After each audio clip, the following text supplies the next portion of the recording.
conductor del inserso, legionario, rey muerto, rey puesto.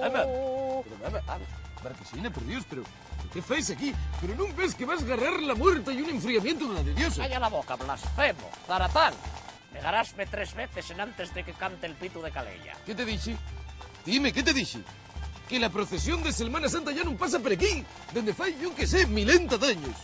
Llévame a Simago a comprar unas castañas asaes. Tú estás chiflado. Que no, que Simago ya cerró en antes de que bajara el Ubieu. Primera negación. ¿Tomaste la medicación, mamá? Agarra la piedra pómez, senén, y límame un pocuñín los callos que me tienen a la muerte. ¿Cómo llevo? Los callos. ¿Que no? Que eso dame un asco y una perceguera que no pupa con ello, ¿eh? ¡Calla la boca, zaratán! ¡Soy tu madre! Los mis pies no huelen. Segunda negación. Vete por la solombra, ¿eh? ¿Quieres un poco chorizo? Un poco chorizo. Pero tú ya chiflaste por completo, ¿que no? Mamá, ¿cómo voy a comer carne? ¿Cómo voy a comer chorizo en esta época del año? ¿Qué quieres? Dime, ¿qué quieres? ¿Que ardamos todos en el infierno? Tercera negación. ¿Viste?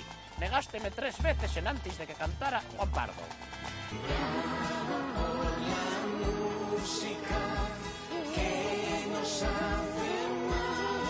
Y ahora, según cuenta la leyenda, al tercer día el Cuisac Haderach ascenderá.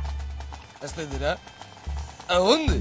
A la Liga CB. Bueno, tú lloriaste, mamá, pero... ¡Ay! ¡Qué riquinayes! ¡Ven para acá!